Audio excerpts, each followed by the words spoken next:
Hi, I'm Oliver, age 24. And I'm Malford. And this is the Worlds Adrift Show. This week, we had a lovely chat with Luke. And we asked him all your questions about the game design of Worlds Adrift.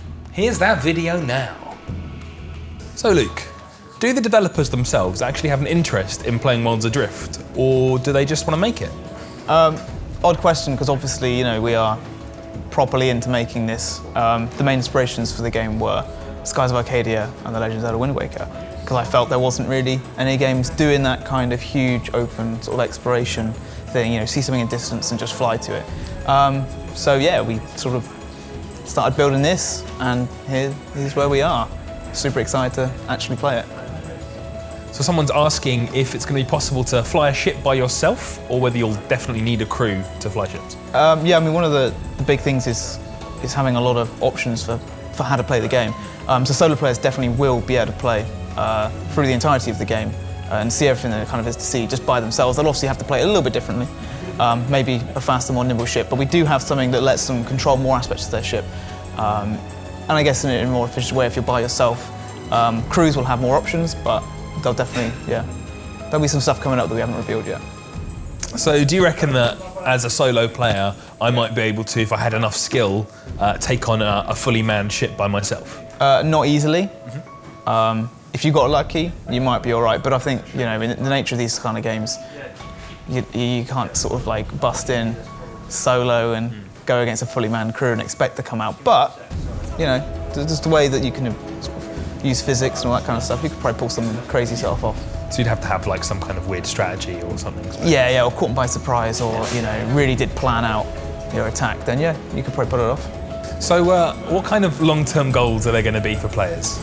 So obviously we've seen shipbuilding up to this point, but the players will actually start with a much smaller ship, much more limited equipment for both the ships and the players, and it's all about sort of finding that new technology and being able to then go see areas of the world that you couldn't before. So the ice lands, the lands of the desert, you're not going to be able to get to those initially.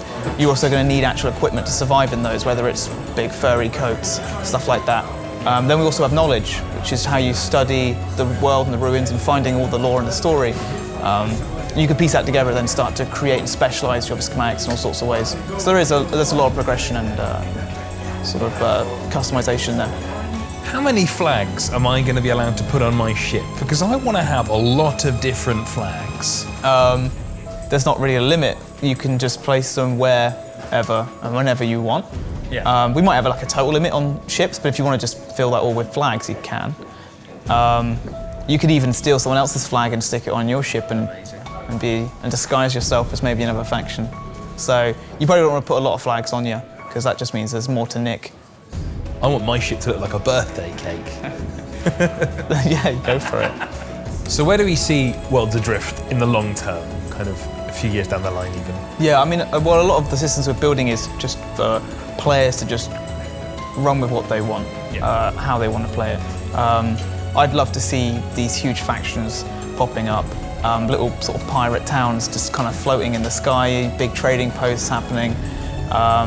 And then eventually, we can then expand the world either above or below and sort of really sort of delve into the mystery and sort of like start exploring that, the old world and stuff like that. Yeah. But really it's going to be a case of just adding more and more options into the game. Little features that work in tandem with everything else to sort of bring everything up. So, yeah. So are there any plans for lockable objects like chests, for example? Yes. Basically, we're currently kind of halfway through sort of building this essentially like a keypad lock system. You're able to craft these onto any interactable item in the game, whether that's a helm, a switch, a crate, chest, stuff like that. And then you're able to assign like a code to it, a passcode. And then you're free to tell people that code if you want, and then they have access to those things. Otherwise you can keep it a secret and they'll be locked down and have to try and guess the code. A while back someone mentioned that you might be able to paint on ships in Worlds Adrift. Has that kind of progressed anywhere? Yes, the current design is basically, throughout the world you can find pigments and stuff, which is like flowers, little things like that. You're then able to turn those into dyes. When you actually craft, say, a metal panel or something like that, you're able to have like an optional slot that you can maybe put that sort of colour into. and then when that's crafted, it will be that colour. Alternatively, we'll have sort of like your emblems and sort of like stencil designs. They can also be placed into those slots, and they'll be sort of stenciled onto those sort of panels and stuff like that. So there's no free-form drawing, but you're able to sort of colour stuff how you want. So in the past, we mentioned that things like schematics are going to be kind of stored separately from other inventory items so that you don't lose them when you die.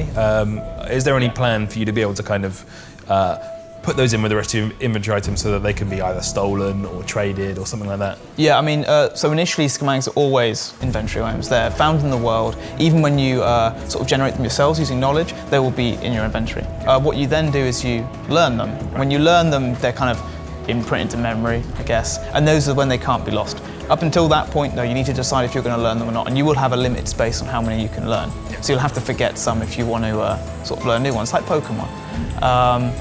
But yeah, so every time you find a schematic, create one, anything like that, it's always an inventory item. So you might have a little bank of them stored on your ship somewhere that someone can come in and rifle through. Maybe some that you were saving for later, maybe some that you're planning to sell or trade with other people, because they're quite valuable. Yeah, you're free to do with them what you want. Luke. Yeah. Will you please include your face in a flower so everyone can see it if they... No.